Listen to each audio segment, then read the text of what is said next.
Got Jay in the control room. What's up, everybody? We got a solo going on tonight, which means that solo plus one with Jay. But that means only one thing, guys. That means that we're going to lean on you guys a lot in the super chats so we can talk about things that you want to talk about. We can talk about anything, what's going on in the snake world. We can talk about, I'm going to talk about a few things that's going on in my life, obviously. Some crazy, it's always... always something. There's always something. There's never a dull moment in my life, and every week that goes by seems to be more crazy in one way or another. We do have the St. Louis NARBC happening this weekend. Very cool. I actually talked to Brian Potter, one of the promoters, this afternoon. He said it was the best St. Louis that they've ever had so far on a Saturday. St. Louis, I think this might be their second or third show, and I heard that the first couple were kind of bombs, that they didn't, I shouldn't say bombs. They just weren't like a huge success, right? That, there were people, but it was like a little bit slow, and, it wasn't the greatest thing. And this is the third one, I think, maybe fourth one, and it sounds like it was a banger. So good for you. And then it could be a number of things. It could be the fact that people are just ready to get on with their life. They're I know that the last time that they did the NARBC in St. Louis, unfortunately, Missouri was kind of having a COVID bump right about the same time. So maybe people were a little bit free. I think people are finally like, I don't care anymore. I'm going. We're gonna have a good time. We're gonna get into life. So good to hear that the NARBC is crushing it today. I wish I was there. I haven't been to a show in a long time. Do you know anyone that went to this one? I don't know offhand. I didn't look at the vendor list, and I didn't talk to anyone that was going, but I'm sure there's a ton of people that are going. That's awesome. And it'll be I'm sure, I can't wait to hear the thing. But like I said, Brian called me earlier today and just said that they did about 7 times the number of people through the door than the previous. That's incredible. Very on incredible. A Saturday. So that's 700% is a pretty massive increase. So good for it. But we also saw that the March Tinley NARBC was also a record, the biggest NARBC that they had ever done in March. So maybe it's just tides are changing, things are exciting, and people are changing. Things are exciting, and people are wanting to do whatever. Tax season this too, that helps. People sometimes get their taxes back, or already have gotten their taxes back, and it's time to spend money on snakes. To spend some money. So all those things could potentially be good. So it's good to hear. Like I had mentioned when we first started, please hit me up in the supers, because I want this conversation to be a two-way conversation. We already have a couple supers. We'll jump in right now. Holly says, finally, first live I've ever caught. Well, welcome. Welcome, Holly. Thank you so much. I appreciate it. You are from New Zealand? All right. What's going on in New Zealand over there? It's interesting. There's only Ireland, New Zealand, the North and South Pole, and one other country that do not have snakes. Did you know that? Ooh, what about Iceland? Does Iceland? Iceland, there it is. So there's 3. There's Iceland, New Zealand, Ireland. Because of course, because of St. Patrick. Because St. Patrick got him out of there. I just put that together. That's incredible. Yeah, exactly. So Ireland, Iceland, New Zealand, North and South Pole. That's it. Wow. What about Greenland? Nope, they've got snakes. What? What do they have over there? I don't know. Let's look it up. Yeah, let's figure this out. Because I don't know. Maybe they don't. But I just literally was doing some research on some stuff. You'll hear tomorrow, Jay. I can't wait. Let's see. So maybe impossible. Oh, it does say Greenland. Greenland's another one. So, I better update my. And now there's list. 5. Yeah. Huh. Interesting. Very cool. Well, you learn something new every day. I was going to say, because Greenland is, I've flown over Greenland, and it's pretty much a ice sheet. Ice sheet. So I was thinking, I don't know, maybe there's an area in Greenland that is green. No, they got the sharks, though. They got the Greenland kind of sharks. Interesting, right, that Greenland is ice and Iceland is green. Well, colonizers did that, right? They're like, go to Greenland. It's great. It's great over there. Don't go to Iceland. You guys will love it. That's so good. Speaking of, I just talked to someone that was just in Iceland the other day, and they weren't in Iceland the other day, but they had just went recently. Right. And it's a place I'd love to go. We got to get there, dude. It's a bummer that there's the wildlife isn't, there's like sheep or it's really, like that, right? It's more like goats and sheep and stuff. But Highland cattle. But it's so beautiful. Yeah, it's more of a just maybe dadventure. Dadventure. Go go into like a hot spring in the ice and stuff. Which by the way, let me know if you guys like it. Noah and I will eventually. Right now we're way too busy to do it. And by we, I really mean Noah more than me. I mean, I'm busy too, obviously, but Noah's really been busy. So same with Jay and I. but we're going to start a channel. It's a new channel for Noah, and it's going to be called Dad Ventures, and it's going to be Noah and I doing just really cool stuff. You know, it could be anything. I mean, literally anything just, from getting acupuncture the first time to horseback riding to you name it. So Dad Ventures. So let me know in the down in the chat if you guys are excited about that. If you'd like to watch some stuff, I'm sure there'll be some animal adventures in there too. But there's going to be other adventures as well. So I think it's going to be really fun, and it'll be fun for me to kind of do. All I do is animal stuff, right? When we travel, we do animal stuff. Yeah. When I'm here, I do animal stuff. When that's all I ever do, and that's really all I want to do, right? When we do travel, we could take time when we don't do animal stuff, but we never do. I was talking to you about Dingo. Dingo obviously was here in his family, and as well as Chelsea, and they're in Florida, and they were in New York before they came here. And it's kind of like their trip is like half animals, half tourist type stuff, which is awesome. It's just cool, and I do that to some extent when I travel to certain places. Like when I've been to Australia, I've spent a day or two in Sydney, but then I normally am doing Taronga Zoo. But I wouldn't mind, maybe having a little bit more adventure that doesn't have to do just with reptiles or animals, even though that's really what I love. But I think that this will pull me out of that like kind of thing and do stuff with Noah. Yeah, do stuff you would never do otherwise, right? Yeah, so let me know what you guys think about that. I'd love to hear. AB Thrilla says, what's up, man? What's up, Brian? Did you get a chance to watch the crocodile alligator video I sent you, and did you find it interesting? I don't think I saw it. Well, we got to check this out, dude. Seems interesting. I wonder where it would have been. I'm guessing IG. Probably IG. But it's going to be a hard one for you to find. It's going to be hard to find. AB, send it to me. I'll show it to Brad Guy, okay? I'm trying to think if I saw it or didn't see it. I think I might have seen it, but I just can't remember. Right. I get so many messages and, I couldn't even emails imagine. And text messages that sometimes if it's... I was showing Lori the other day. Was she like freaking out? Like it was like I got a text message like in the morning and I was trying to find it. And it was like 100 text messages down to find it, And it was like the afternoon. It was like in one day, my text messages were 100 just get buried, Yeah. And then same thing with messages on Insta and everything like that. If I, sometimes I'll click on something. Maybe you sent me that video, and I was like, oh, I got to check that out later. And then there's 50 other messages, and I completely forget to go back. But there's some vague remembrance of it that I just can't remember off the top of my head. Tiffany McVicker says, what's going on? Had an amazing day yesterday for the Beans' birthday. Oh, yeah, that's right. Better yet, Jerica spent it with me. I'm also up to 7 tanks in my apartment. There you go. Yeah, so Jerica surprised Tiffany. No way. Showed up. No. Yeah, drove. I don't know how many hours. That's she adorable. Drove, but she drove and for Tiff's boy's 3rd birthday. So wow, that's incredible. Happy birthday to your little one, and it's cool that you guys were able. And it is cool, that what I've seen a couple things. Obviously Tiffany and Potterhead are friends, and Mac and just a bunch of people have like connected.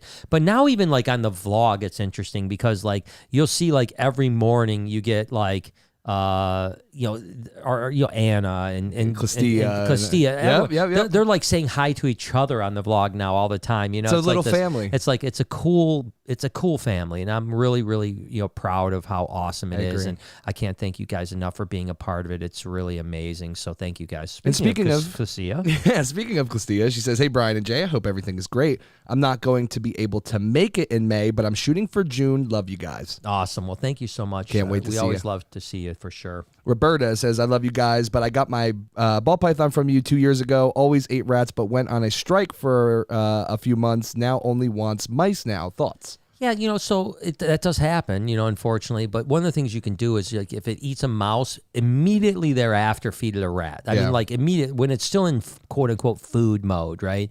And when it's in food mode, sometimes what happens is it just wants mice, and then food mode, you throw a rat, bam, it hits a rat, now it'll eat rats again. So it's a trick that we use a lot. Yep. You can also try to scent a rat with a mouse. That's another thing. That also works as well. Maria's from Alaska. Oh, hey, what's going on, Maria? It's been a bit. She says, hey, Brian and Jay, flying out to Dutch Harbor in a few weeks. Wow. Finally, after a few years off from COVID, I have to head back out to sea. Oddly, I'm nervous, but super excited to be in the middle of nowhere. Wow, it's strange that you've been off for COVID, huh? Yeah. That's interesting. I wouldn't have thought it. I wouldn't have thought that. I've been watching Deadliest Catch. Is there a halibut shortage right now? Because it might be. It must be. The supply chain is... The sphagnum moss, for sure. I watched Deadliest Catch No way, they really? were doing COVID. They were like, cause like I don't know. Weird. I didn't watch a lot. I just watched early on in COVID, and they were like, oh, they had to test positive, and they had it's like someone tested positive. They had to bring the boat back in because of what I don't know. Hey, extra drama to the network. Or I think one was like a guy got sick. And they didn't know if he had COVID, so they had to like bring him in to check, and then he tested negative. He just had the flu or something like that. But so I that's crazy. But then again, Discovery, they're probably sending boats out regardless of COVID. Oh yeah, protocols. and they're just hyped to have some extra drama on the network. Yeah, exactly. And I was going to say, speaking of drama, not really. Drama. I like this. Not really drama, but obviously we launched the Animal Con USA website yesterday or the day before. Yep. Whatever it is. Day before, AnimalConUSA.com. And unfortunately, tell me about it, bro. So we have some partners on this, the NARBC guys, as a matter of fact. And this isn't throwing any shade at anybody. This is just saying that we as in Lori and myself didn't have anything to do with the website side. I mean, we had a lot to do with the design side of it, but they took the website side, and then they would send us stuff, and we would give it. As a matter of fact, at the end, we worked extremely hard with the designers and the coders to get it to where what Lori and I like. So the initial template was done by them, and it was really nice initial template, and it was just need a lot of tweaking to make it where we were happy, and we were super happy with the way it looked. We loved everything about it. You can go to AnimalConUSA.com. There you go. Boom, boom, boom, boom. Wow, look at this, huh? Look at that, I know that guy. Yeah, look at that guy. But you can kind of click through real quick. You can see. Let's go up to the top and go through influencers. Yeah. And it just gives you a list. You can just go down that list. Just scroll down that list. Look at this. It's pretty impressive. I mean, look at this. Look at these people. Just look at this. Oh, Brian Barczyk's coming? God, yeah. You got Toucan TV. You got Chris Gillette. You've got Wild Charles. You've got Dingo's coming. You got Donnie and Kevin. We got Emma Locke. Emma Sampson. Got Forrest Galante from Animal Planet. We've got Brett from Animal Planet. Raw Fishing is going to be there. Gabby and Chris are going to be there. George from Coral Fish 12G. Jacob Fader. I mean, I'm the list goes literally on and on. Jay Brewer and his daughter are going to be there. Joey Mullen from King of DIY, Slay 'em all. Brother Nature is going to be there. Kenan Harkin's going to be there. Crocodile Kyle, Maddie Smith, Mason Barnes, Max Strong. Our boy. Miguel Garcia. The real Tarzan's going to be there. Ooh. Mike, our buddy from Canada, is going to be there. Ants Canada is going to be there. That's exciting. I mean, which is crazy. Nick the Wrangler, Nick Bango, Paul Cafaro. I mean, this is crazy. This is right? insane, dude. And it just keeps going. Rod from Predators Fins, Savannah. Look how longer her thing is. Look at this. I know, I right? love it. Everyone else is whatever. Tanner from Serpa Design is going to be there. Tarantula Cat is going to be there. Tyler Nolan's going to be there. Tyler Ruggie is going to be there. Sabrina from Wild great. Sabrina and Will Nate. I mean, look at this handsome man right there. Huh? Look at that guy. Look at that. You don't want to see this guy naked? Yeah. It's going to be one of the events. Yeah. Going to have to pay extra. That's behind the scenes. But anyways, my point is that the downside to this, and I love the website and I love the way it turned out, and I'm so excited about the thing. The downside is that somehow PayPal got messed up. Don't know how. Never heard it before. Never heard of this situation before, but somehow we had an issue with PayPal, and we can't accept. No one can buy tickets right now. So yeah, I mean, it was what a show. Yeah, it's like, so we make the launch. We didn't do a hard. I mean, literally, this is the thing that's interesting, guys, is that I post one story saying, guess what? And in a comment, I made a comment and pinned it at the top of my video. And then I made a story that said, hey, AnimalConUSA.com is going live today. Check it out. And it's like Gung Show. 2,000 people have messaged me and emailed me and text messaged me. And everyone's like, I can't buy tickets. I can't buy tickets. I can't buy tickets. So obviously that's my fault. It's my fault because it should have been taken care of before. But this is the thing. We tested PayPal. It worked. And actually, when we first launched it, we got one sale of a ticket, and the first sale ended up getting flagged by PayPal, and then they shut the account down. Which is just insane. I've never heard of it happening before, and we can't quite figure out how to get it fixed. So we're actually switching to Square instead of PayPal. And we're almost there. We're almost there. Unfortunately, we would be there right now, and you could buy tickets right now if it wasn't for the fact that our web designers take the weekend off. Lazy, you know? So yeah, so they're like, he literally Friday afternoon at like 4:30, he's like, I'm off here in a half hour, and he said I won't be able to work on this until Monday morning. He said, but Monday morning I'll get on this, and hopefully we can get it fixed by Monday afternoon. So hopefully, if all goes well, by Monday afternoon or so, you guys will be able to buy tickets for Animal Con USA. I will say this: limited numbers. As a matter of fact, can you go back to Animal Con USA? Yeah, of course. Yeah. Yeah, it looks like it's right there. Go back to tickets.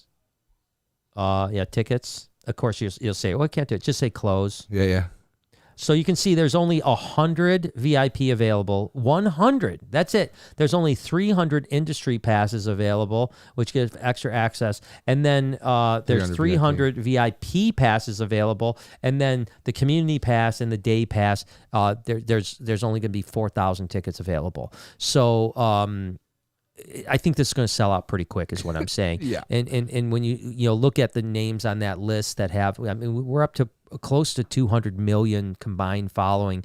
Those people shout this out once it's done. And a couple people have already shouted out, unfortunately, because I actually didn't want them to shout out when you can't buy tickets. Yeah. But I think next week, by midweek, we'll be, on full tilt promotion. And I think that we'll be able to start selling tickets. And I really believe that in a very short period of time. I mean, I can't imagine more than a couple weeks, if not less, that will be completely sold out. So don't sleep on it, is what I'm saying, or you're going to miss this opportunity. And I'm calling 1 week, and that's sold out. I'm calling it. I think it depends on how many people shout it out, right? I think if everyone shouted out in 1 week, it would be sold out. 100%. It may take me 2 or 3 weeks to get everyone cycled through to shout it out, right? Right. But I think within 2-3 weeks of people getting shouted out, I think it's going to be sold out. Again, if everybody everyone on that thing shouted out the same day, which just is never going to happen. Yeah. I mean, trust me. I think to get 10 of them to do it. Would to be get hard. half of them to do it's going to be difficult in a week. But we're going to work our hardest to get everyone to shout things out. I think we'll be sold out pretty quick. So don't sleep on that, and I appreciate it. And again, guys in the super, hit me up, because I love communicating with you guys. So let's hit a couple more, and then we'll keep it going. You guys are part of the conversation. Well, guess who this is? It says, "Hey Brian, it's Evs from last week on the podcast." Look at that. Can you look at my Instagram DM? And other than Elvis, what is your favorite lizard at the zoo? Interestingly enough, I never got your DM, because I even looked in my requests and everything, because after you left, I told you to DM me. So DM me again, please, because you weren't in my request, you weren't in my general, and you weren't in my primary at all, because actually after you left, I was surprised you didn't DM me, because you said you were going to. So DM me again. It did not come through. But nice to see you, Evs. But yeah, thanks, bro. AB Thriller came back to say the video's called "Why Did Crocodiles Survive and Dinosaurs Die?" Very interesting. You guys should check it out sometime. That sounds incredible. It does sound really good, and I did not watch that, so I did not see that. You know what I finally watched, actually? Do you remember Greg from Aquascape was telling us to watch My Octopus Teacher? Yes. Bro, you got to see it. I heard it. It was like trending like #1 for a while on Netflix. So. It's incredible, dude. So yeah, good. I've heard it's really, really good. So I have not watched. I haven't watched TV in a while. Yeah. I've been so busy that, I mean, literally, I haven't watched one movie. I watched a movie with Noah. Yep. Last week. That was the first movie I've even watched in forever, and no TV at all. I mean, just it's been day to phone night. Brain. It's just been day to night. Everything's been going on. Lindsay says, "I vote you and Noah donate plasma as an adventure." That's a good one. God, that is an adventure. That is an adventure. But I like to keep my soul. So I always say, every time you donate plasma, you lose a little bit of your soul. A little bit of soul goes with it. But yeah, keep the supers coming, guys. I know we guys. just wrapped them up and stuff like that. We appreciate you. We'd love to carry the conversation on with you guys, and let me know what you guys want to talk about. So anyways, again, that was the kind of wrap up with Animal Con. Going to be pretty interesting. And I will say, I talked to a guy today that's going to, just joined up to Animal Con. And since we launched the site, I will say we've had several people contact us.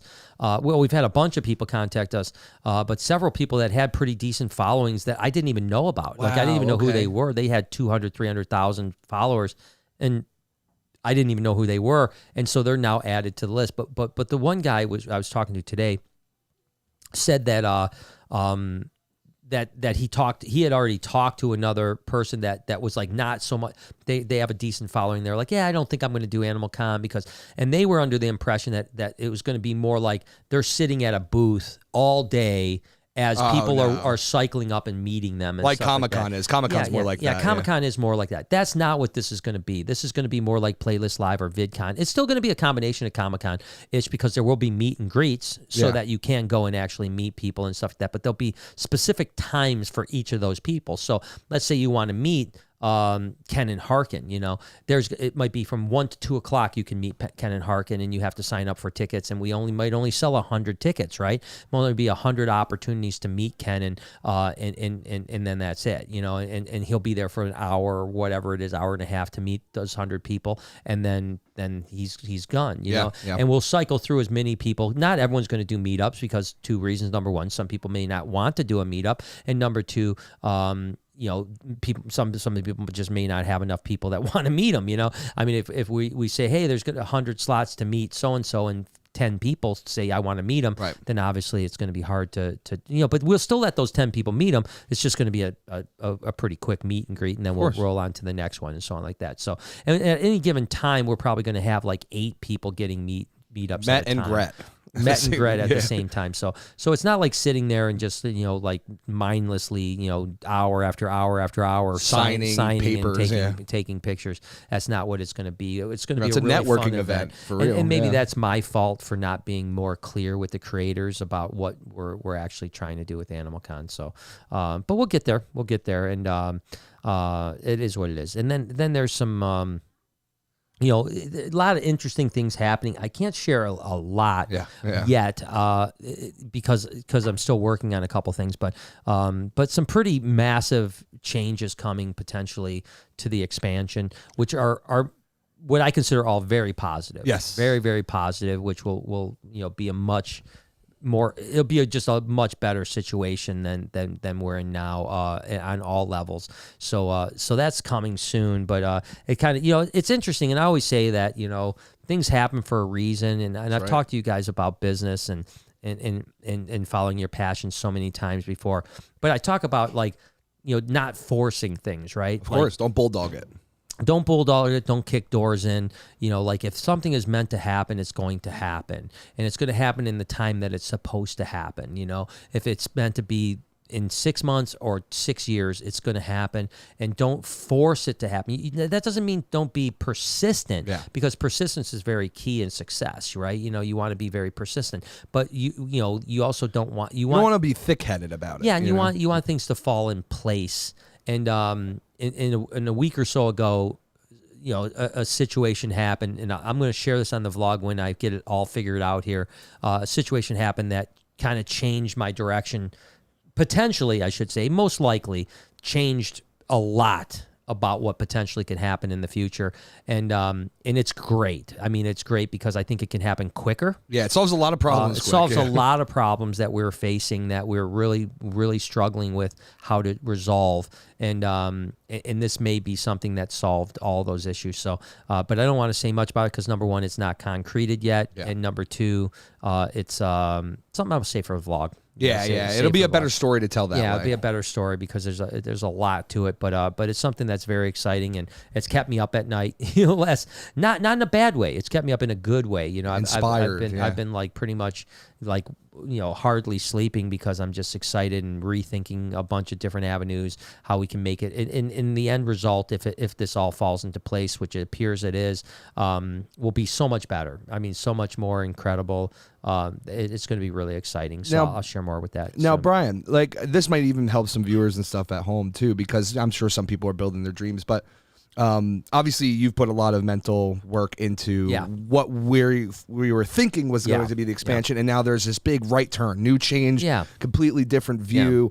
How do you work through those issues? So I think that when some of this stuff kind of popped up a week or so ago, the first day or two was troubling a little bit to me. Right, it's a little bit mentally exhausting because, like you said, I've told you guys this before, that when I'm doing things, whether it's building, the Reptarium as it was, or doing this expansion, I put so much mental energy into it that I live it before it ever happens. Before one piece of cement is laid, before one screw is put into a cage, I've already built it in my head 100 times. So I feel it. I become emotionally attached to it to some extent. So I have this feeling of the vision that I had, the original vision without the potential change, is I could literally walk through the place mentally in my head and see every aspect of what it was going to look like. Sure, when it actually happens, there's always different things. And I liken to the fact when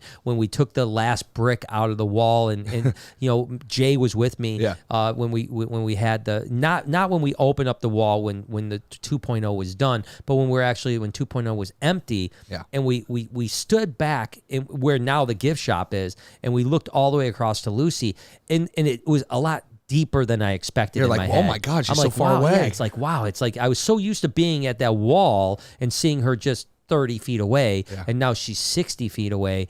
And it was like that wasn't something I visualized. It was, again, in a good way. So of course there's always going to be that, where you're going to be like, wow, this is a better view than I thought, or maybe it's a worse view than you thought.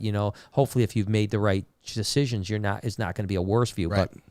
But regardless, there's an emotional attachment because I built the Reptarium the way we were going to expand, and the aquarium the way we're going to expand so many times in my head, because not just because I want to build it in my head, but as I'm building it in my head, I'm problems are coming up that need to be solved, right?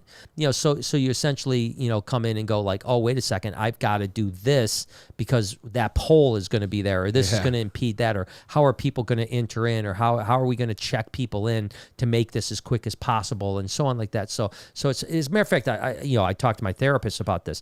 Anxiety is what makes me who I am, in the sense that people with anxiety are very forward thinking. They think of the future constantly. Good foresight. And so anxiety has served me well in my life and on a business side, because I'm always thinking of every outcome of everything I do 1,000 times before I do it. So usually I'm very prepared for everything that's going to happen. Not always. There's sometimes curveballs that get thrown all the time, right? But I usually I'm Jane knows this. Hey, if this happens, I do this. If that happens, I do that. I already have it figured out. I'm going to my architects and saying, what about this? What about that? What are we going to do about this? Is this going to work? And stuff like that. And sometimes they're even like, we hadn't thought about that, or whatever the case is. So that it serves you well when you have it, as long as the anxiety doesn't rule your life, like it had for the last year and a half. Now that I'm getting better, it's very better. You don't want it to go away 100%, because that makes me who I am. Right. It just can't be debilitating. Yeah, it can't be debilitating, and it can't stop you from getting on a plane to fly to South Africa. Right.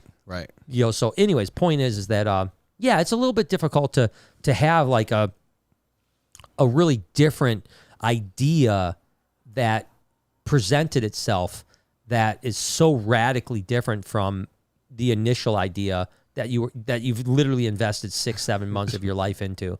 But I can tell you this much: I'm glad that if there's going to be a little bit of a change, or maybe a pretty significant change, that it happened now and not 6 months from now when I've already started. Yes. Because once I've signed the first check, to the contractor, it's real. There's no going back. Yeah. Then if something changes and you go, wait a second, I didn't even think that we could do this. Yeah. This is way better than that. Then you're down the road where you're like, oh, now I just got to do this, and there's nothing I can do about it. You just wave. So more on this soon. But I wish I could just tell you guys all the things that are in my mind. The thing is, so going back to what I was saying, the first day or two was like a lot of problem solvings about like, okay, there's this new opportunity that might work out better.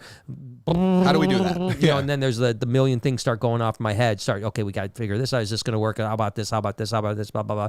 Now that it's been, a week or so since this whole thing kind of came down the pike, and really most of these things have, and I know I'm teasing the hell out of you guys, but most of these things have really come together in the last 4 or 5 days. Right. I'm much more comfortable with it, because now I've already kind of thought the process through and where I'm going to go and how I'm going to get there and all that type of stuff. Now, again, just like I said when I started the process of Reptarium 3.0 / aquarium, is that there's 100 steps, and I'm on step 2. I got to maybe step 6. Now I'm back on step 2 again. Yep.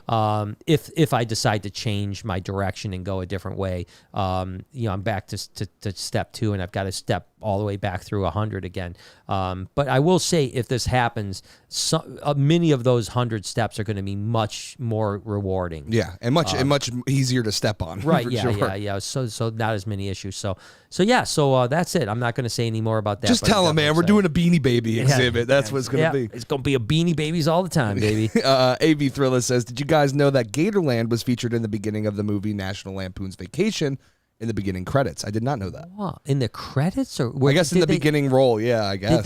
Were they at Gatorland or? I don't know. Let's look this up. National Lampoon Vacation. And I wonder if it's the original. I'm assuming it's the original. National Lampoon's Vacation. What do you think? Just Gatorland. Just say Gatorland. I'm just curious because I've watched these things so many times. Yeah. It's literally the car right in front. Oh, my gosh. No way. Wow. That is dope, man. Wow. That's crazy. Yeah. So I don't remember that part of it at all. Like, at all. Wow, dude. That is really cool. Yeah. Who would have thunk it? I'm going to literally watch that movie just to see that. Yeah, just for that beginning part. Now you got to watch a 2-hour movie. Just of the well, I mean, I think it's in the beginning, right? So it's probably pretty Yeah, early. you see it within 2 seconds. I would assume, but I've seen that movie legitimately 50 times. But it's probably been a number of years since I watched it, so I probably didn't. So weirdly enough, Noah and I walked in yesterday night when I came in, and Noah had the NFL draft on. Right. And I was just, kind of like, what are you watching or whatever? And he's like, the NFL draft. And a guy we know, FaZe Rug, who's a YouTuber, was actually there. Like on stage. Apparently, I'm thinking the people on stage, because there was a whole bunch of people on stage, actors and famous people and stuff like that. Right. And apparently, I think they were announcing that, like, what the person, this is now like the second round, so it's not the first round. Okay. So I think they were announcing, whereas the first round, Roger Goodell, who's the commissioner of the NFL, he announces the first round. Of course. The second round, I think these people were doing it. And I just thought to myself, how crazy is that? Like I was communicating with FaZe Rug when he was like, he was in FaZe, which is a giant organization, obviously, but like he didn't have a gigantic following the first time. Right. He sent me a message probably 5 years ago, and now he's this big YouTuber, and he's doing the draft, and now he's standing on stage doing the draft for the NFL. I'm like, how did this? What a weird world the YouTube world is. It is. Right? It's taken over. It's so bizarre to see how far we've come in just 14, 15 years. And how YouTube, when we first started, was just cat videos and whatever. Yeah, just funny little weird things that almost would be on TikTok. It was almost now. like, TikTok-y in the beginning, right? Yeah. And you almost wonder if that's an interesting analogy, right? Does it mature? Does TikTok mature into a more YouTube platform? I bet. Over time. Because in the beginning, I remember, as a matter of fact, there was a, just like everything, like, when cars started to be made in the early 1900s, there was 2,000 car companies. When YouTube started to actually grow a little bit, there was probably like Blip TV, Vimeo. There was 5 minutes. Yeah, well, Vimeo's still around at least, but there was Blip TV. There was a site that called 5-minute videos, and there was like 100 different video sites. Funny Junk, I remember when I was younger. Exactly, tons, and they're all gone now. But the rule was never make a video over 5 minutes. Really? It's like, 3 minutes was the T. Never 3 minutes. You just don't want a video over 3 minutes. Yeah, no one's going to watch that. No one's going to watch a video over 3 minutes. Now you can upload a video to TikTok that's 3 minutes. And I've heard that there's a beta right now where you can upload 10 minutes. Yep, I've heard about it too. So I think you do have to wonder. And if I was YouTube, I'd be very worried right now. The only thing that I would see that TikTok wouldn't get away with that is obviously they don't pay their creators anything. No, so who's going to put time in for 10 minutes it's for hard, nothing? Yeah, it's hard to justify having a 10-minute, that you work hard on, edited video that you're going to make $4 on. When it's a 60-second video, people are like, whatever, I'm taking it on my phone. Yeah, anyway. you take out your phone, you have fun. Some people put more time, like Zach King and stuff like that, puts tons of times into his videos. But even him, it was funny. Zach King, I saw, which I love that guy. I do too. I wish I could work with him sometime. One day. But I saw like he actually posted how much money he had made on TikTok. It was like $72. No, it was like that day was like $10. Wow. But it showed like what it was the balance of his account, and it was like 5 months, and it was like $37,000. Yeah, and it's like, dude, and this is a guy that has like 50 million or something like that. I mean, he has like or 20 something million on and TikTok. Every video crushes. Yeah, every video gets hundreds of millions of views, and he's making $37,000 in a half a year. You know, he's on pace to make $70,000 a year on a play. I mean, he did that on YouTube. He'd make $5 million. I bet you right now he's making $3 million a year on YouTube, and he's only putting a video out every 2 months. And that's what I'm saying. I don't think TikTok would, unless they change something radically. I don't think they're going to make it with the long videos. It'll just be convenient for people that only use TikTok. You know. Yeah, it makes sense. David says, "Hello, Brian and Jay. I'm so happy y'all had Dingo on the show. Me too. He seems like an awesome guy. I've watched your channel for years. Any plans to hang out with Brian Cusco or Miguel Garcia in the future?" First off, yes, Dingo's great. We're going to do an exposed video on him pretty soon. Dude, I can't wait till you guys know what we know. Oh my gosh, this guy's no, Dingo is a different channel. Dingo's a great guy. His family are incredible people. Wonderful people. Really, they spent 2 days with us. I wish they could have spent 2 weeks with us. Yeah. We will go visit him next year and spend time with Dingo, so we're really excited about that. As far as Brian Cusco and Miguel, I mean, they're good friends of mine. Both will be at AnimalCon USA. But I hope we hang out before then. I really want to try to get out to LA relatively soon-ish. Just every time we try to, there's a million other things that pop up. Well, so it's hard now. I was talking to Lori about it now. It's like now the quandary is that before when I traveled, Lori would be able to do the things that I couldn't do when I was here, right? Like during this time of year, we're literally we had our first prelay shed for colubrid today. So that means within 7 days we'll have our first clutch of colubrids, and it'll start slow, but within 2.5 weeks we're going to be inundated with colubrid clutches. Because colubrids are like a flash in a pan. Yeah, it goes so quick. It's there and it's gone. And then of course ball pythons. Almost every day we're having a clutch of ball pythons laid now. Sometimes 4 or 5 clutches of ball pythons are laid in a day now. Who's collecting those eggs now that Lori's not here during the week? You know, amongst the other things. Yeah, amongst other things, right? So it makes it a really difficult thing. And again, Lori's only. For those of you who don't know, she's helping watching our grandchild because my daughter's back to work. My son-in-law's back to work, and so Lori's 4 or 5 days a week is out watching the grandbaby for them, which is great. I'm super happy that she is, but I don't know how I'm going to travel. Yeah, like, and that's difficult. Like being gone for more than 2 days is like almost impossible. You know. Yep. So yeah, it's going to be an interesting experience to see what happens this summer. But I'm bumming because I want to get down to Florida. I want to get to Texas. I want to get to LA. I want to get to Utah, and I want to get to Denver. Like all immediately. Like tomorrow. And I don't know how I'm going to do it. And we want to go to Maine, right? Yep. We want to go to Maine.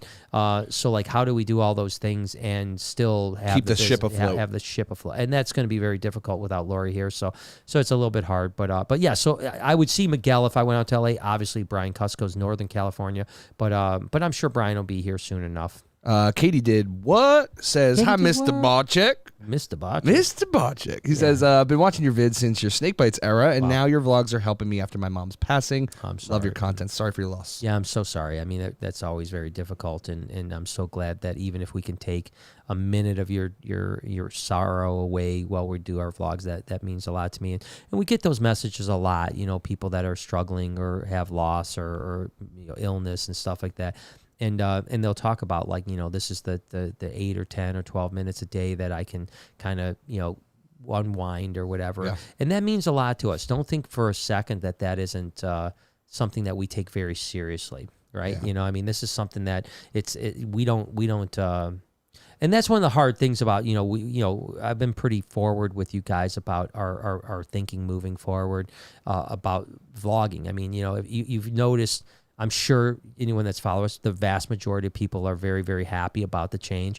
Some people not so happy, but we've changed our style of vlogging quite dramatically in the last 2 months. Across the board. I mean, we work so much harder to film now than we ever worked. We work harder on pre-production, post-production, thumbnails, titles. I mean, we work so hard, and really the idea behind this is like, originally we were going to make one banger video a week, Sunday, right? Yeah. And that's what we're going to put. And we still do.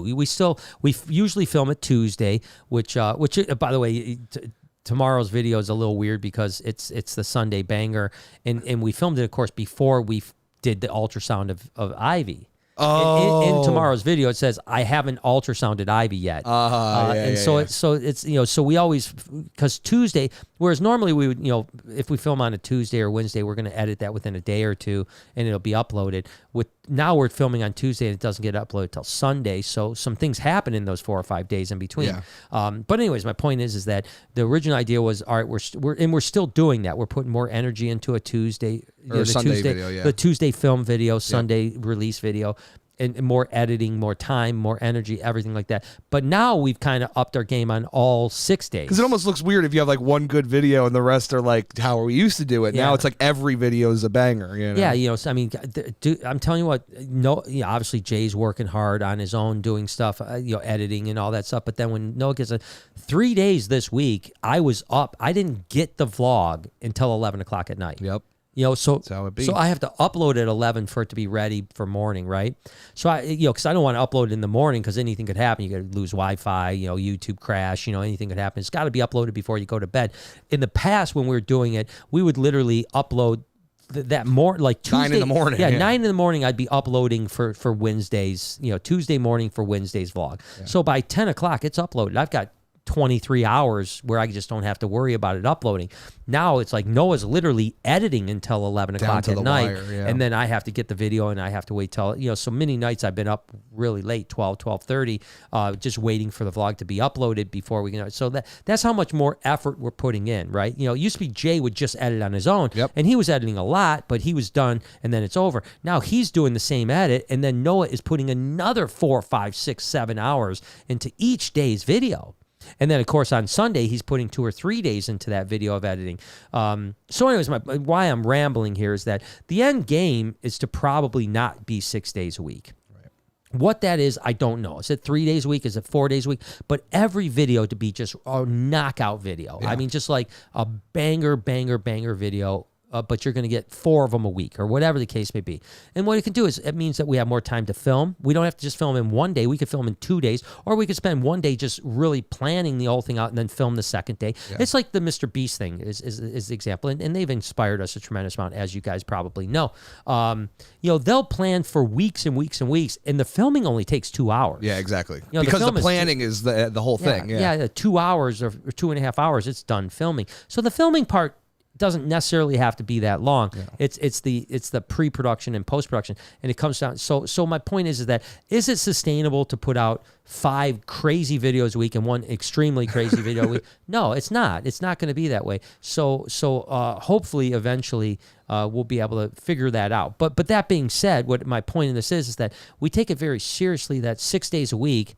Used to be 7 days a week, but now 6 days a week, people are using our video to kind of distract them from whatever they're having. Yeah. And that's one of the hard things about trying to decide not to do 6 days a week, much like when we decided to take Mondays off. It was very difficult to lose that 1 day a week, and now to consider another day, or maybe even 2 days, depending on how things go.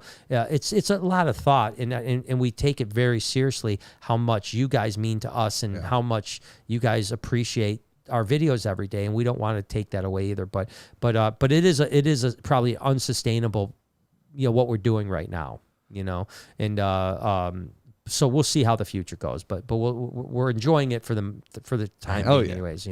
Tiffany said, Jay, you need to get your thinking cap on with Brian. We need a vlog about what's safe to bathe snakes in and clean tanks with. I don't mind bathing a giant snake video. Could be pretty good, Right. A giant snake, 20-foot snake gets a bath. So it's not impossible. Yeah. Yeah. We just have to figure out a way to write it, but we'll figure it out. Yeah, it's not a terrible idea. Let's see what we got next. We got a couple. Tegu King says, how's your guys' days going? Good. I've got some baby caramel albino western diamondbacks coming soon. My first breeding project. What's your favorite rattlesnake? Those are really cool, by the way. Yeah.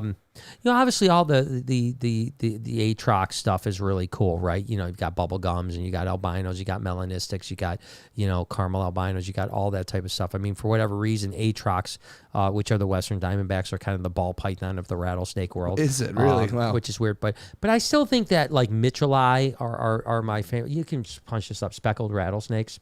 Oh yeah, these are sweet. Yeah, I think Mitchell-I are probably my, kind of my favorite. Yeah, I also really love Neo-Pacifics, like, Yurakoans and stuff. I was gonna like say that. Anacondas I really like a lot. They're really good. But Mitchell-I are just, some of these are just, and they almost look like a carpet python. You can get red ones, you can get blue ones, you can get, some really amazing colors, and just, hunting through the Chiricahuas, you'll find, so much crazy stuff. So, yeah, I still think Mitchell-I would probably be my favorite of the rattlesnakes, but I really do like the neotropical stuff like the Yurakoans as well. They're really beautiful. How do you spell Yurakoan?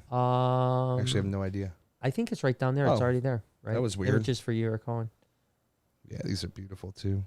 Yeah, you can kind of see the one, but I think if you go to images, you might see them. But yeah, there you go. That's a Yurakoan. It's beautiful. Yeah, they're beautiful. I've seen only a couple with you, and every time they're striking. Yeah, they're striking, like biting me. There you go, man. No pun intended, guys. Damn striking snakes. All snakes are evil. All of them. All of them are evil. AV Thriller says, it's in the beginning. They didn't film anything at Gatorland. They just show the front entrance a couple of times in the beginning. Still cool, though. That's so weird, right? Like, why would they show it the entrance and not film anything there? That's even. I'm gonna have to. I know Savannah knows the story behind it, so I'll talk to Savannah and find out what she's got going on. That would be a very interesting story to find out what that was all about. But Gatorland is an institution in Florida, right? I mean, it's not just another park. It's the park. It's been around since since 1943, I think it was. Yeah. Predates Disney World. So that was it was a pretty amazing and it's an incredible place. And it's the thing I've said. Like there's no other park in Florida. I mean, they're like obviously the Miami Zoo or I should say Zoo Miami. But there's no other park that gets the people that Gatorland gets that are animals, right? Not even close. Yeah. I mean, there's parks that are like, that are popular, Everglades Outpost and the list goes on and on, obviously. And I'm not talking about Busch Gardens and I'm not talking about, Tampa But Gatorland Zoo gets almost like Disney numbers, it feels like, when you're really there, it's so many people it's every packed. time. Yeah, it's packed. And like I said, that's discounting the AZA big zoos that do really well, obviously. Like I said, Sarasota, Tampa, Zoo Miami, Busch Gardens, those but those aren't, I'm talking like privately owned. Like there's a gazillion privately owned parks, As a matter of fact, I was talking with a friend yesterday, and they were sending me pictures of a bat. It was Armin, Yeah. And he was saying, you should go down there and film something with these bats, And he said, I think it's in Texas. He said, let me find out. Sure enough, it's in Florida. And it's some place in Florida I've never heard of before. And they got bats? They got these cool, like big giant bats, like flying foxes. Fox? Yeah, and then and then someone had a tour today, and I was talking to them, and they said, my girls, have fallen. They've been here several times. Like, my girls have fallen in love with the Reptarium. It's amazing. And every time we go down to Florida, we go to this alligator something. Never heard of it before. Never heard of That's the why place I love before. Florida. And I'm just like, where are these places at? Like, every time we go, people mention new places, and you're like, where? Like, what is it? They're like, oh, it's 2 blocks away. So yeah, so it's good. Interesting, yeah. Timothy says, Brian, I've been assist feeding my baby mangroves for months now. Wow. Still only ate on their own once. Any other tips? I've tried scenting, teasing, cupping, and live pinks. It's really tough. So let me tell you how I keep my mangroves. We've done very, very well with getting mangroves to eat without assist feeding or anything. And what we do is we literally put them in a shoebox, paper towel, a cup, like an 8-ounce deli cup with sphagnum moss in it, dampen that up, and then we put lattice, the lattice fencing, like the black plastic lattice, and we put that as an arc, right? And I just wonder if you could see just so you could see what you mean, lattice. Yeah. There you go. Yeah, I kind of see what they look like. Yeah, what it looks like. We put that so that they can actually like crawl on it and coil up on it, right? And we put that over the 8-ounce moisture with the sphagnum, and they always eat. I mean, they either eat frozen or thawed, or live pinkies. I don't, knock on wood, because we have a number of eggs. We had 2 hatch out, and we have a bunch of eggs in the incubators. Matter of fact, another clutch was just laid today. Last year and the year before, we didn't assist feed one of them. The only assist feed animal that we ever had was we had the one of the Gemma-cinctas, right? That we had to assist feed. Yeah. I think it was a Gemma-cincta, and then we had a divergence that we just have to open its mouth and put the thing in, and it would eat it immediately. It would just take it as soon as it was. Other than that, we've been really lucky with the Boega, and that's the setup we have. So maybe try to duplicate that setup. We keep them about 82 degrees. The hot spots maybe upper 80s, and we keep that humidity pretty high up in there. So maybe try to duplicate that, because we've had tremendous success with not only our Melanota, but also all the other Boega. All that stuff, yeah. So pro tip for you. Yep. Sherry Lynn says, visit the TikTok guy's site and ask to meet him. Get him on the podcast, Matilda's Saddle and Slothopus. Octo Sloth sounds good, too. I like that. What is the TikTok guy? There's is there a TikTok guy, or is it like what TikTok guy? The TikTok. There's a lot of people on TikTok. So is it the TikTok guy? Oh, I know who this guy is. So if that's who it is. If that's who they're talking about. I've seen him. He's huge. He's like just as big as Charlie D'Amelio, if not bigger now. Okay. And they call him the TikTok guy. I've never heard him call that, but I guess so. That's what you look up. That's what it looks up, yeah. So I'll be honest, I watch TikTok a lot, but my TikTok feed is very different. That's why I love TikTok, dude. Yeah, my TikTok feed is different. It's Gary V, Sadhguru and reptiles. That's all I've got on my because TikTok you know why? feed. Because that's uniquely you. Yeah, it is. It really is. Perfect. Yeah, there's never. I never get jiggling girls. I never get. And I try. I really try. I've been trying for it. They just won't do it. I'm like, TikTok, give me help. Come on, you just gotta keep scrolling, Mister. Yeah, I keep on seeing Gary V and freaking Howie Mandel. That's all I get. Man. That's bald head. Yeah, that's all I get. That's hysterical, dude. AB, you're killing it today, man. I appreciate you, bro. AB dropped a thick 50. Says this $50 is to feed the anacondas a nice meal. Love you guys. I can't wait to come visit the Reptarium one day. It's literally my dream to come see you guys. Well, thank you so much, and we will definitely use. We're gonna be out of town. Like I always say, every penny we make on everything, literally every penny. It's much like, again, going back to Mr. Beast. He says like all the things he does. Mr. Beast Gaming, Mr. Beast React. With the exception of philanthropy, he all that money goes to philanthropy. But all the other stuff that he does, merch, everything else, just goes to make his main channel the best channel ever. Like, that's his thing, right? He doesn't care about Facebook. He doesn't care about TikTok. He doesn't care about Instagram. He doesn't care about Twitter. All he cares, and he doesn't even care about, he cares about, but everything he does on YouTube is for his YouTube channel to be the best YouTube channel in the world. Well, everything I do, whether it's Reptile Army, YouTube, Facebook, Instagram, TikTok, VIP experience, whatever it is, all that money just goes into one thing, which is making the zoo better. Yep. Period. That's it. I mean, there's obviously I want to make great content for YouTube, and I want to make great content for all other socials, but all that money is literally for one thing, and that's just to make the zoo amazing. And this expansion in the next iteration of what we do, so incredible that is like, and again, I'm not going to be Zoo Miami or the San Diego Zoo or the Detroit Zoo or any big zoo, because that's not what I'm aiming for, number one. Right. And number two, it's unobtainable. It costs hundreds of millions of dollars to open up those zoos. It's funded by a city. Yeah, exactly. They have millage that pays them hundreds of millions of dollars to do it. I'm never going to be able to do that, but I do think I can create a place when I'm done that is almost unprecedented in the animal world for experiences. Yeah, and that's what every dollar I make. So your $50 won't just go to feed the anacondas. It will go to whatever else I can do to try to better this place. And so every time everyone buys the Reptile Army merch and so on, like that, everything I do, guys. So again, I talk about it all the time. It's not like I'm going out buying Rolexes and fancy cars and toys and stuff like that. It's just not who I am and not who I care. And I think that even the older I get, the less I'm interested in material things. Yeah. As a matter of fact, I'm the other way. I want to get rid of my things. I don't want stuff, man. I just don't want. It's a burden to me. Except for those electronic salt and pepper shakers. Those are sick. Yeah, those are cool. I like those. Pretty cool. But I got those for free, actually. Yeah, that's the move. I got those those are FedEx bonus points. The bonus points. Yeah, FedEx bonus points. I got those for free. That's so good. Didn't even buy them. Yeah, Lori got them for me. Actually, it was pretty. It was like a gift, And the gift that keeps on giving, Yes, exactly. David says, once y'all make it out to Texas, let us know. Would love to meet up someday and talk reptiles. I have an albino rattlesnake and a gaboon. Nice. Yeah, we're just talking about albino rattlesnakes, so it's cool. Well, we're definitely going to make it out to Texas sometime.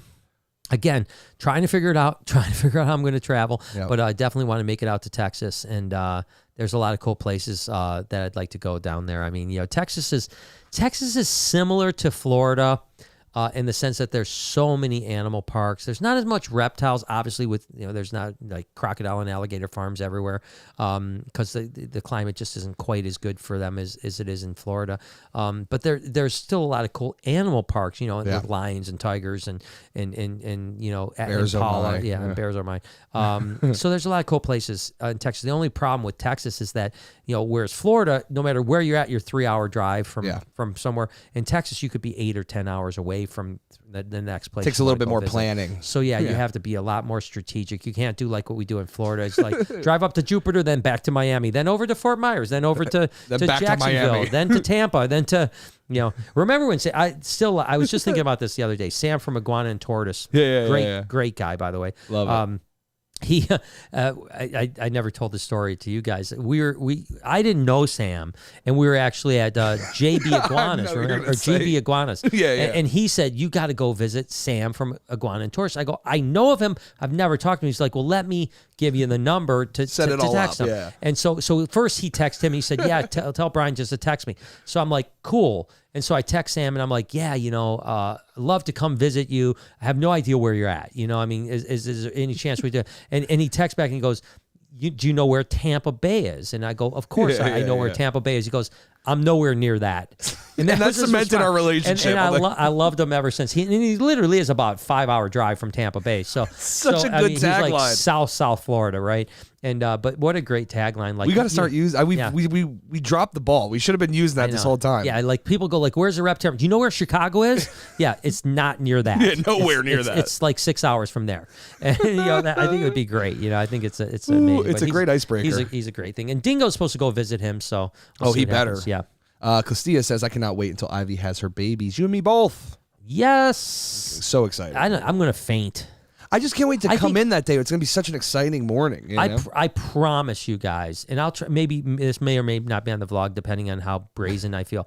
I will cry that day. I will cry. I will literally cry. It's a special moment. 100%. You got to remember that out of all the snakes I've ever kept in my entire life, Ivy is probably my most special snake that I've ever had. Dude, I almost cried looking at the ultrasound, seeing the babies in there, and like, it's real now. Well, let's just hope that things go well. We definitely know they're babies. We saw vertebrae. We saw curled snakes. We didn't just see ovum. We saw actual animals in there. Now the question is, will she go for full term? Will she have a good birth? Will they be live? All these types of things. And those are all questions you don't know. With live bears, you don't know. Of course, you can have stillborns. You can have infertile masses. You can have all kinds of different things. But hopefully she'll have a great litter. You do have to remember again something that we'll get into tomorrow and what we're filming tomorrow is anacondas typically breed with multiple males. Yes. And Jazz was the only male, so we don't really know what's going to happen. But it appears that things are fertile, and it appears that we'll have babies. Now the question is just when is those babies going to pop? I think we're a month and a half away. I think that if I was going to be a betting man, I would say the middle of June. Okay. Is when we're going to be there. So I think that's what's going to happen. Well, we're all excited. Yes. Maria said, "The content growth is amazing. It brings joy and laughter to my life. I do hope we gain millions of subs quicker than ever." Well, thank you so much. I appreciate it. And we obviously had, there's the occasional, like overwhelmingly the comments, and I know Jay watches the comments too. Overwhelmingly the comments have been unbelievably positive. Incredibly positive. Just like, I love it. This is so great. But every now and then, you'll have the occasional person like, "I hate this content. Go back to your old content. This is childish, pathetic." whatever. It's like it's unwatchable. That's what usually happens when someone is like, it's like literally this is unwatchable. And my response is always like, number one, I'm sorry you feel that way because I wish you didn't feel that way. I wish everyone was going to be happy. But we just had the best month we've ever had on YouTube. Yep. As far as views, subscribers, and everything. We had the best month we ever had. That tells me that if someone says it's unwatchable, they're not watching it through the eyes of everybody else. You know what I mean? And they don't want to have fun watching it. They're already like, this is going to suck before they turn it on, Right. Or they want something that's not what we're becoming. Maybe they want an old boring video of me talking about, just educational content. So Yeah, and that's fine. You may want that, and I don't have a problem with someone that wants just really bland educational content. It's just I watch it sometimes too. Yeah, I do too. I watch channels like that too. Yeah, but that's not how you grow on YouTube these days. It's like you have to evolve. You know what I mean? And it was funny because who were we talking to? I was talking to Jacob Feder, I believe, and I think that's who it was. Can't remember who I was talking to the other day. Anyways, another YouTuber called me up and they were, just concerned about, some things in the future and stuff like that.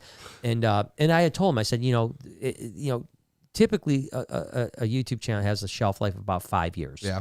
Most YouTube channels. So you have one of two things. You either after 5 years you die, or you recreate yourself into something different. Yeah. That's what you have to do. And the channels that have been around since the beginning, the OGs, look at Rhett and Link, from Good Mythical Morning. Right. They've reinvented themselves 5 times, And still relevant. And now they're just a food channel, really. They used to just do challenge stuff and tell stories, and now they're basically, as a matter of fact, weirdly enough, check this. Punch this up real quick. Yeah. Rhett and Link Food Network. Is it RET? RHET. R. Oh, I'm sorry. I don't know why. Yeah, RH. Yeah, and I think it's 2. Yeah. Rhett. That's okay. You can do it. Yeah. And just go Rhett and Link Food Network. Go Food Network.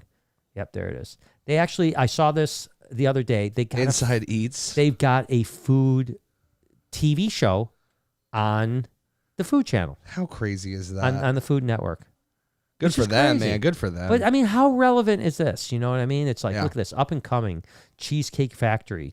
Wait, they're all Cheesecake Factory. Yeah, dang. And then Cool House. Or Cool House, whatever. Yeah, it's interesting. Season 1, episode 3, Cheesecake. Oh, I guess they're both the same season 1, episode 3. Yeah. Why did they do? I want to watch it though because they're. But my point is that that's why some channels stay relevant for long periods of time. And even when we're down at Mr. Beast, didn't remember some of the people saying like we don't know what the next iteration of this channel is going to be. Of course, we know that it's going to evolve to something different at some point. We just don't know what it's going to be. I think there's some outliers. But even that, I would say like PewDiePie, it hasn't changed tremendously. But in the beginning, he was a gamer, and then he was kind of a commentator, and now he's kind of like a meme, guy. He's like a meme guy. So even PewDiePie, although similar content because it's always just him talking to Mike, even his content has changed. Anyways, I'm rambling about YouTube. No, you guys probably don't give a crap about YouTube. I tell people this all the time, and I think that's what Dingo and I had such a good time. And when Drew Binsky was here, we had a great time. Is that it's like I'm as passionate about social and YouTube and stuff like that as I am about animals, and vice versa. And that's why it's so great that I found 2 completely separate things that work together that I'm super passionate about. You know what I mean? It is awesome. I love animals. I never get sick of animals, and I never get sick of talking about YouTube and social. So we love the game of doing it. So yeah, it's I got a message from somebody the other day. It was a really pleasant message. They pretty much were like, awesome to see you guys successfully evolve to the current platform and doing it well. And that's the thing. Like, the whole platform has changed. It's not just us. No, and that's just the thing. Content. That's right. Are there outliers? Yes, there are outliers that won't transform and will continue to do things the old school and actually does work because they have a very devout following that will. But the problem is that when you have that, let's just say, for instance, I was a snake channel that was very bland. I like, it's one shot, hardly edited, me talking to camera, and I get hundreds of thousands of views. Let's just say that it's like I've got this. It's because I have this devout hundreds of thousands of people or maybe 1 million people that are like super really like I love this person and I'm going to watch this. No matter what they make. I'm going to do that. The problem is 5 years later, those people have moved on with their life. Yep, and you haven't gained a new audience because the new audience is like, this is terrible. This is not what I want to watch on YouTube, right? And so that channel, those types of channels are probably going to die eventually. Yep. They may get a run of 4 or 5 years, maybe even 6 years, but they will probably eventually die. You have to evolve to the platform because the algorithm changes, what it wants to serve up changes, how you look at things change. And if you're not willing to change, you're going to die. And I'm glad to hear that people are seeing that, you know, the fruits of our labor are paying off. Love it. Amanda says, do all black throat monitors smell like syrup? I've never heard the other black throat monitor owners say theirs smell like that. It's probably because they're sick. Yeah, yeah. They don't. No, actually, ironically enough, they all do smell like it. You know, I if they're kept clean, sure. If it doesn't smell like poop, it smells like maple syrup. And I've been around probably 20 or 30 black throat monitors, and they've all smelled like there's maple syrup, you know. So that's why, weirdly enough, I know, you know, hey, listen, I'm not the most original. I know of about 5 other waffles. Black throat monitors named Waffles. It's perfect though. You know, because it is the perfect name for them. And could have went Eggo, I guess. Yeah, could have went. Yeah, well, but I like Waffles better. Yeah, but yeah, that's for sure. Maria says, when and what will baby proof of an Anaconda tank look like? And isn't there gaps in between the glass? Yeah, so there's gaps, and that is we've talked about it a little bit. You know, it's a good video too. I don't know if the gaps are big enough for an Anaconda to get out or not, but there's a chance there is. And couldn't some rubber gasket? Yeah, I think we'll probably end up putting in some rubber gaskets into there. So there's just two pieces of one on each side. There's a gap. Yeah. And that's it. The rest is fine. But yeah. So I think that we might have to. We might have to fix those gaps, because I think 80% they can't get out. I agree. But there's a 20% they could, and that 20% I'm probably not willing to. I don't want to come in and be finding baby anacondas for 3 months. In the gift shops, chilling. I mean, we've had that happen with garter snakes before, where, you know, like we find a litter of garter snakes, and there's holes in the side that are big enough for the garter snakes to get out, and you find 20 babies in the cage, and then for 3 weeks you're finding baby garter snakes on the floor, and then this and there. You know, he's like, how many babies does this girl actually have? You know, so we're gonna try not to have that happen. Miracle Newton says, Miracle Newton. Nice. I like that. Videos are awesome and help me get through my workday. It also helped me to decide to get my bearded dragon mango. Thank you. I appreciate it. Yeah, and we now have another Cayman lizard. Not just mango, and I think we're going to name it papaya. I was just going to say, you should name it papaya. I swear to God. Yeah, a lot of people commented that we should name it papaya, and so I think it will be mango and papaya. Beautiful. Papaya is really cool because mango, of course, we know I got it when it was a little tiny baby, and then it got behind the thing, and its tail broke off when I was trying to get it out, and then it just didn't grow. I think it was because it was putting all its energy into tail grow, and it's finally now starting to grow. It's starting to get kind of chunky and looking good. Papaya's about a year younger and bigger than mango, but mango also doesn't really like to be handled. It's not a handling animal. Papaya is actually really good. I love her. And that's the thing I've always wanted. I've wanted a big tegu size Cayman lizard that you could just take out like a puppy dog, because I've seen a bunch of them.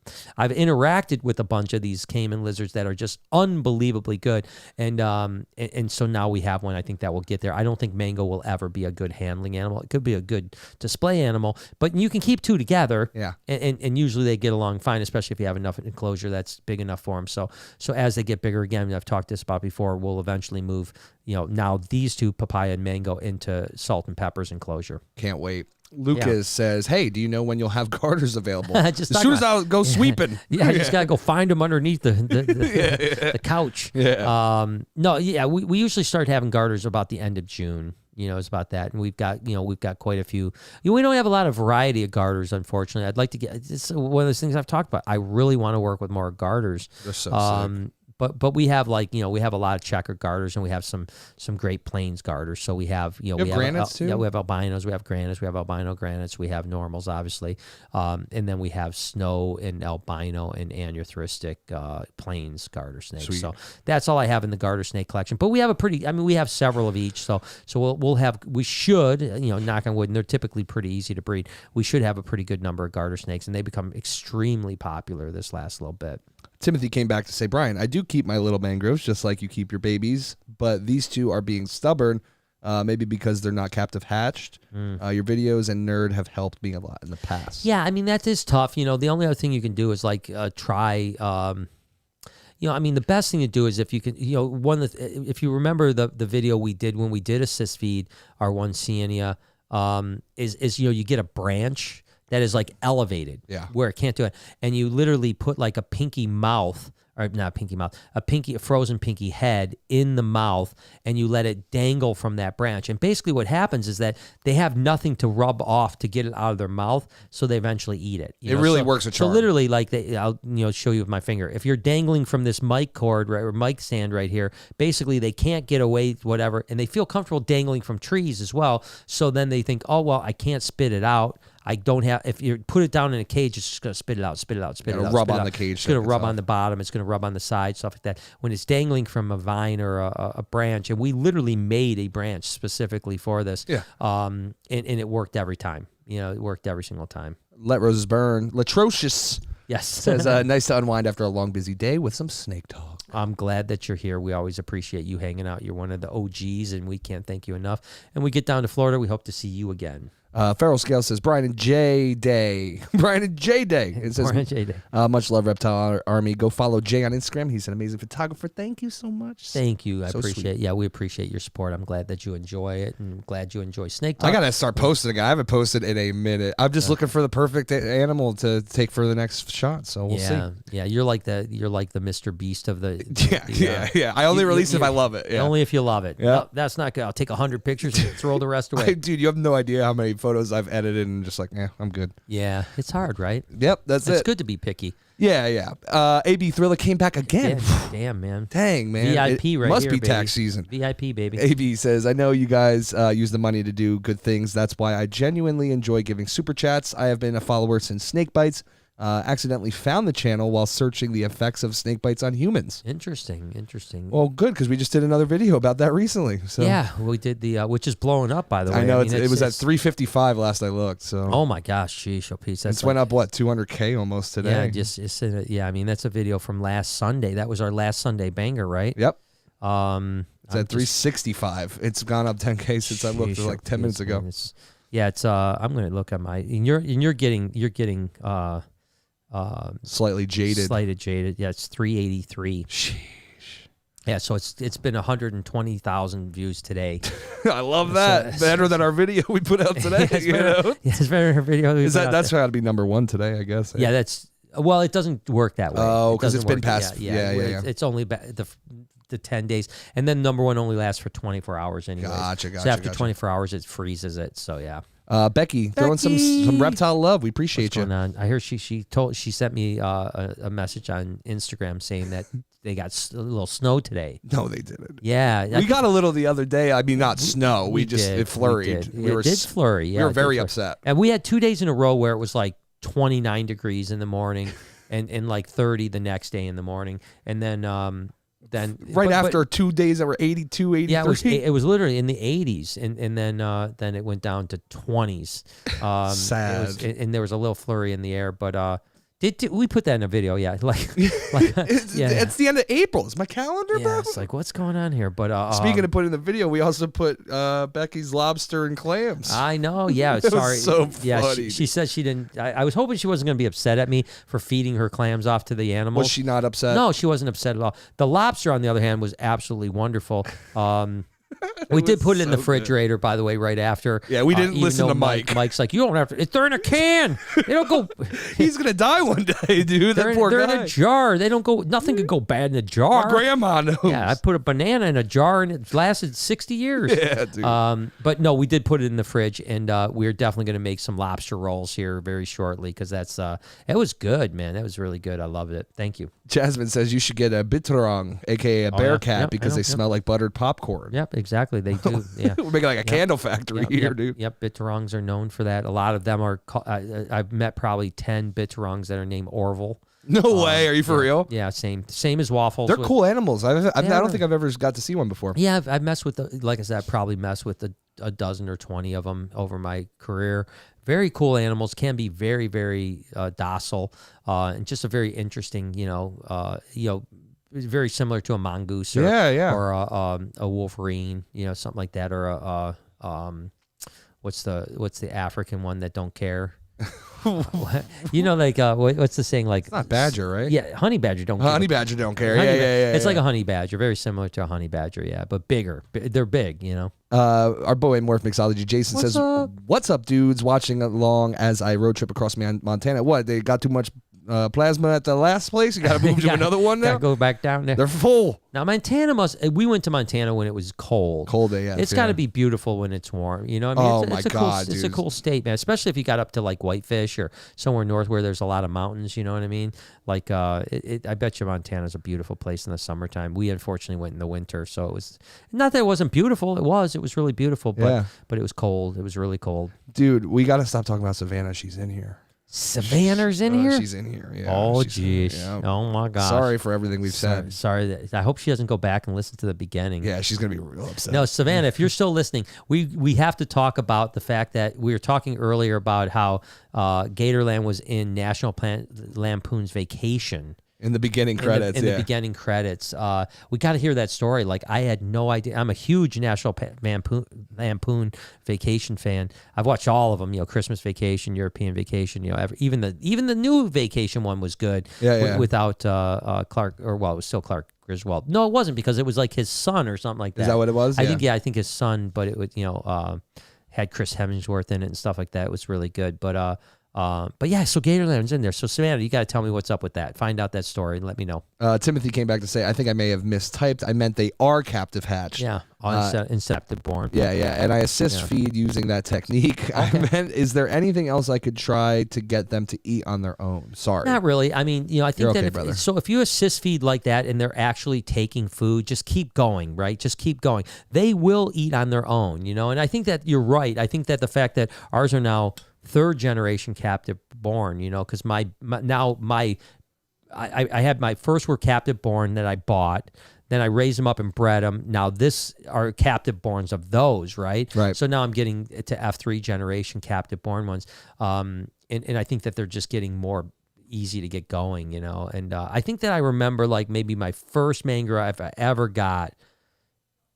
This was before I bred them. I just had one mangrove, and I remember it being a captive hatch baby from a wild-caught female. And I remember really struggling with that one.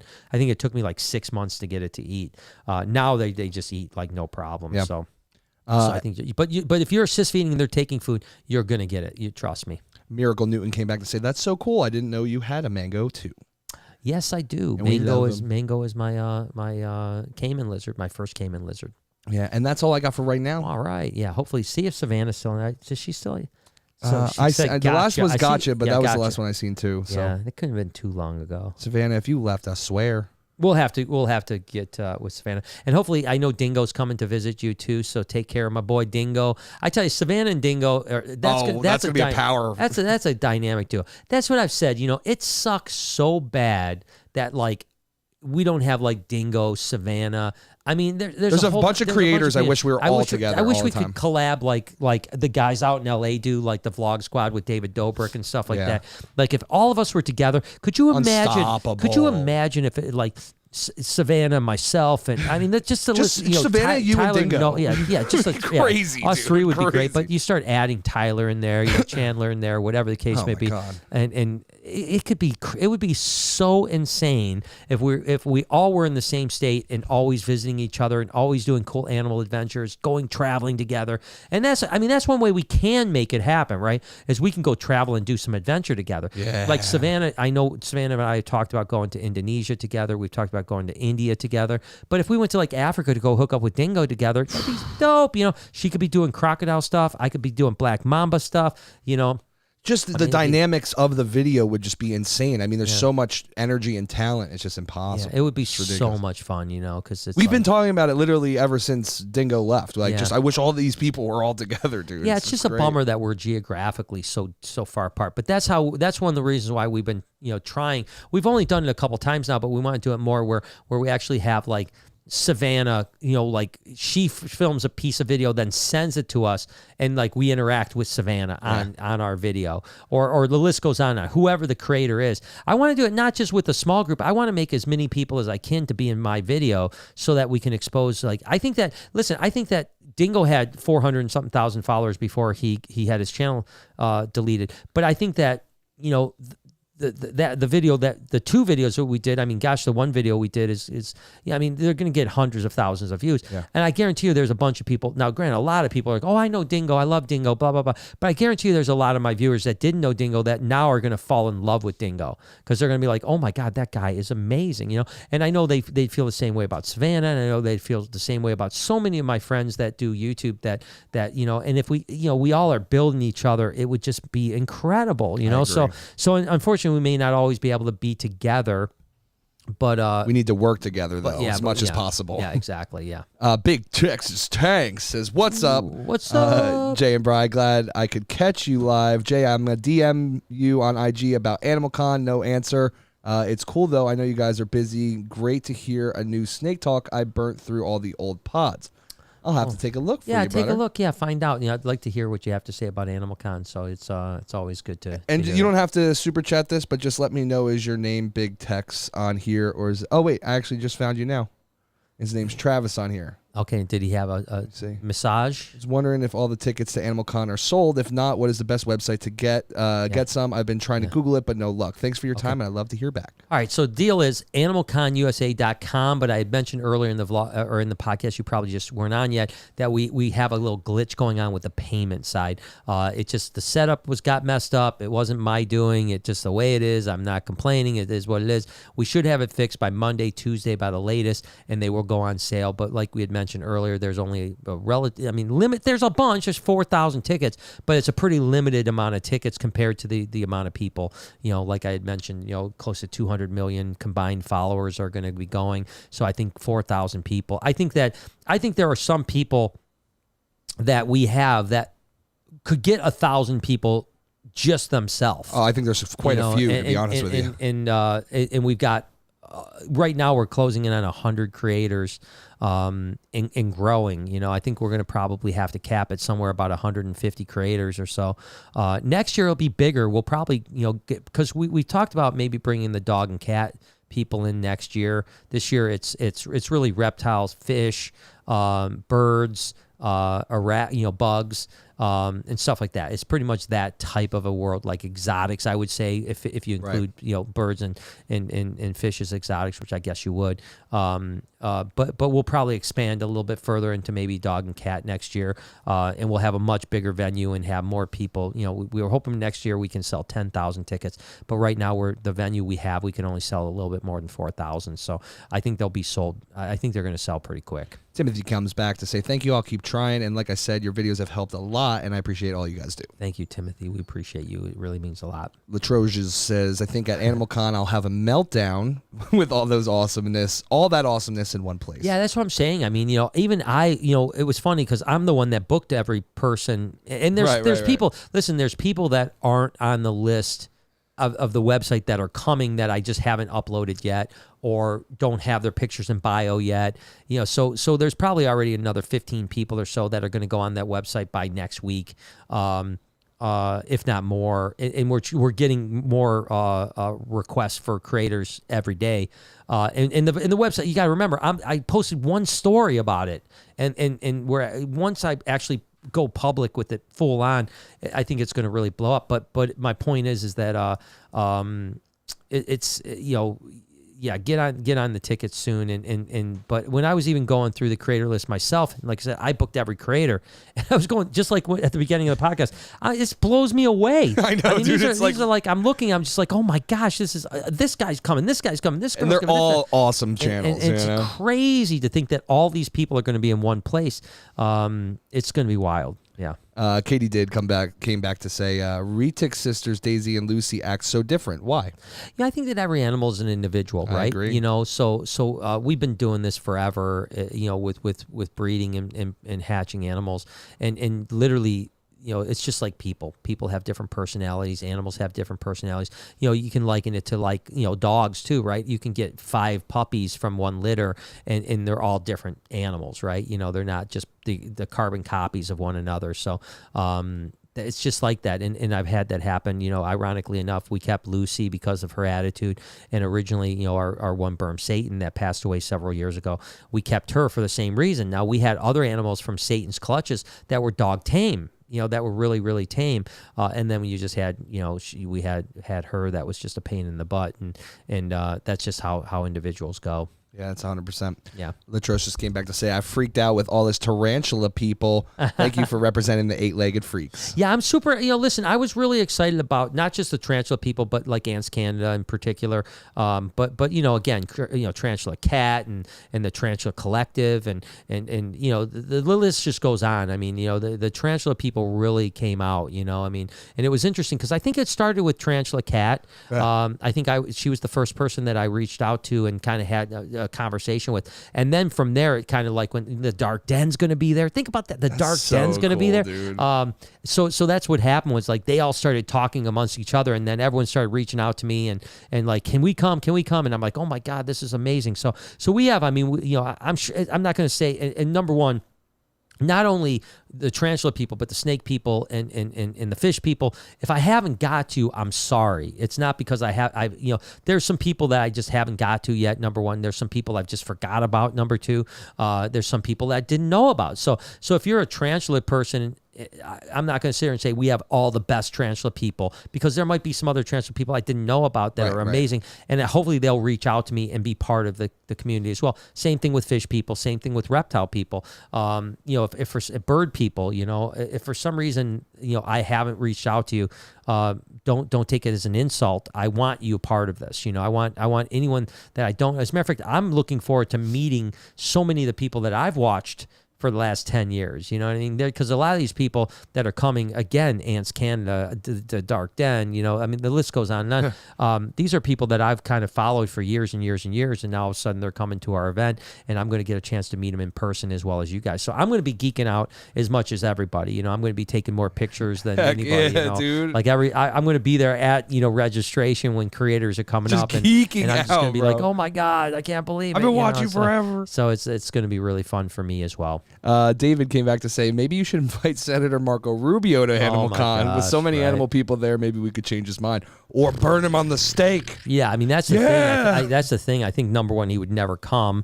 And if he did come, I think that we're all going to rip him apart. There'd be a violence, be an insurrection. Part two. Dude. Part two. Yeah, no. Yeah, it's a bummer. Marco Rubio obviously is one of the ones that's championing the bills in Florida and nationally, federally, with the Americans Compete Act and whatever it is in the Senate going to be called. So yeah, it's a bummer that he has. I'm sure that for him it's a situation where he's thinking.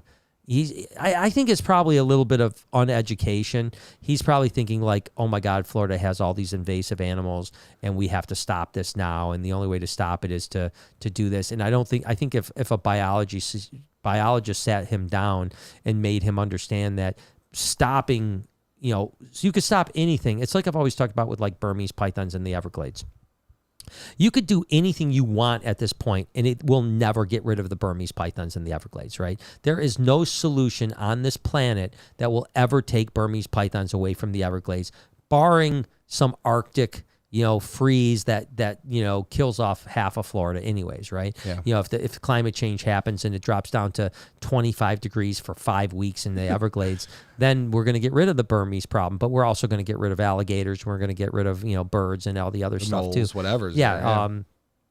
So outside of an ecological, disaster, Burmese pythons are going to be in the Everglades. They're now a keystone animal. Yep. They're going to be there forever, and there's nothing you do. And taking, might as well make it the state animal at this point. Yeah, and taking Johnny's right away from keeping a Burmese python isn't going to change what's happening in the Everglades. Yep. And so this is what I've said. What's kind of happening with not only the American Competes Act, but also what's happening in Florida, which is downright scary. It's unbelievably scary what's happening in Florida. Sure. You guys don't understand that. If you guys aren't following it, you don't understand that there is a overwhelmingly good chance that Florida is going to be gone for the animal world in 5 years. And everyone will move out. And they're going to have to. They have no choice but to move out because, if you keep non-native animals, you will not be able to keep them in Florida. There's a very good chance that that's going to happen in the next 2, 3, 4, 5 years, maybe sooner.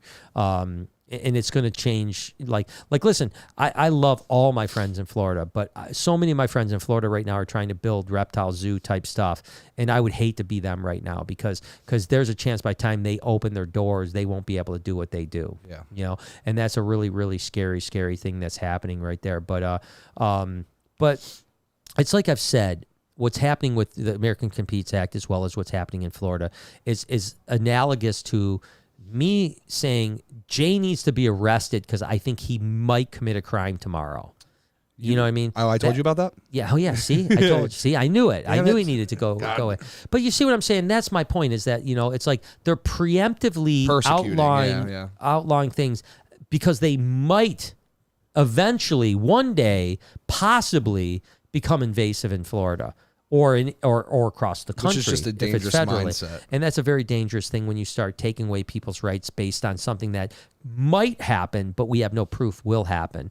And we have proof Burmese pythons happen, but and there's probably small pockets of other species like boa constrictors, maybe anacondas, maybe rock pythons, maybe Brazilian rainbow boas. But I think those are going to be pretty isolated. There's no other animal that the perfect storm happened to, like the Burmese python or the iguana for that matter, right? Iguanas also, now tegus as well. But most of those animals are not gonna seed themselves on that level and become an invasive issue like those three animals I just mentioned. And so to outlaw all those, like I don't see a time where there's going to be so many Brazilian rainbow boas in South Florida that there's an ecological damage to the environment. Not, the berms is special because the amount of their fecundity and stuff too. They've got giant clutches. They're big snakes. They eat everything. It gets to a certain size, it's there forever. It's just facts. And there's nothing you're going to do about it. Sherry Lynn, Mad Cat, our girl says, I know tarantula people. I will send a list. Please do. Please do. Seriously. I mean, anyone that's a tarantula person that has a following, I'd love to have them there. I mean, it'd be cool. I mean, we can have some really dope tarantula chats. Oh my God! Yeah. So yeah, we'll do some tarantula Q&As. We'll do tarantula panels. The whole shot. It'd be really fun. Jasmine says, Brian, I want you to know that for the last few years, you and your vlogs have been a godsend. I've had a hard few years dealing with anxiety and depression, and your positivity has helped me turn the corner. Well, I'm so happy. Congratulations, Jasmine. Yeah, I'm so happy you've turned the corner. I mean, we all can. That's right. It's not easy. You guys know that it's been. I've talked a lot about my anxiety issues and how my journey has been. Pretty public. What I've said, and I can say that I'm so close to being back to normal. Doesn't it feel good, man? I'm not 100% there all the time, but I'm close to 100% there all the time, and that I hope that does inspire other people, because I can tell you, Jasmine, that I don't know what your anxiety and depression was like, and I can honestly say I've never dealt with any major issues with depression. I've just been anxiety, but during this last 2 years, I've had glimpses of depression. Yeah, sucks. And it's horrible. It's horrible. And it's funny, right? Because remember what you said before about anxiety has been like a good shepherd to you during your career, right? That doesn't happen with depression. Right. You know what I mean? Looking towards the past doesn't do anything good for you, really. No, it doesn't. I understand that 100%. Yeah, no, I get it. But I think I'm glad to hear you're doing better. And like I said, I was bad, man. I was bad, really bad. And I through hard work and diligence and that's the important thing. It's through hard work. It's not through just sitting there. Yeah, you can't accept it. I've said, unfortunately, anxiety sufferers and depression sufferers are good sufferers. They like to suffer. They sometimes they feel that it's almost an addiction. It's like they're supposed to. They feel comfort in suffering. I was just talking about this yesterday. And I never felt comfort in it. I wanted to be gone every minute of every day. Yeah, you were very special with that, because most people, it's almost like a comfort to suffer, because then when somebody brings up their suffering, you could be like, well, I'm suffering too, Right, you feel this weird connection to people, but it's so important to not, because it does become an addiction almost, and you have to you have to tell yourself, like, hey, if I start getting down that alley, like, I don't want to feel like I should be telling people my depression stories. Like, me, dude, I went through heavy shit, and I almost, unless me and you were talking about it, I never bring it up. No, you don't. It's like it's in the past. Yeah, and stuff. I'm such a happy human now. That's all I want to talk about. Yeah, and that's all anyone should ever care. But Jasmine, I'm super happy that you're turning the corner, and I know that you can get all the way to where you want to be, and I know not just you, but anyone else that's suffering can do the same thing if they just really believe in it and work towards it, and get do whatever you have to do to get there, and you'll get there. So it's really good. But so just hang in there and keep on going. Let's see what else is going on here. So obviously, like I said, it's probably going to be realistically, like I said, sometime. So let's recap a little bit. Yeah. One animalconusa.com. You'll find it on all my stuff. You can also follow them on Instagram, Twitter, YouTube, Facebook, TikTok, everything like that. It's animalconusa.com. That's going to be, it's live now, so you can go look at it, but you can't buy tickets. That should be fixed by Monday or Tuesday. I told you that there's going to be some relatively significant news about my expansion. That's going to happen. It's probably going to be a couple weeks, so just hang tight, but it's going to be pretty exciting. I can't wait to share it with you. So those are the two major things here. Kristen said, sorry for the $2. We'll watch later. Love ya. Son has COVID. She also, because I guess it must have skipped past it. So it says, Jay, skip my super chat. Hello. Anyway, thank you so much, Brian, for your vids. Really makes a huge difference. You have an awesome crew as well. Well, thank you so much, Kristen. Sorry about that, Kristen. And I hope your son's okay with COVID. I mean, I think that, it's weird. I think there's a little bit of a resurgence right now because for the last month and a half, I didn't know anyone that had COVID. And now I'm hearing more and more people like, oh my, I got COVID. The good news is that I haven't heard one person say that it's been bad. Like every single person I've heard, and I hope that your son is the same way. Every person that I've heard that has had COVID has been pretty much like, yeah, it's a head cold. You know what? I literally just was sick. You guys may be watching the vlog. I didn't have a voice for a few days. It was very difficult, to pronunciate because anytime he went above a certain decibel volume, it would just crack. Yeah, my voice would just crack like a I was in hormonal distress. But I will say this: I was sicker for the last week and a half, 2 weeks. 10 times worse than COVID. I had COVID 3 times. That's very true. I had COVID 3 times, and this was by far the worst sickness I had in the last 2 years. It really hung on, made me feel terrible. I had no energy, and it wasn't COVID. It was just a cold or a virus of some sort that ultimately ended up turning into a sinus infection. So I'm feeling much better now. I'm still a little bit congested, but not anything like I was. I've been on antibiotics for now 9 days, so this is my 10th day tomorrow, and then I'm done with antibiotics. So hopefully I'll get rid of this last slight little bit of uckiness.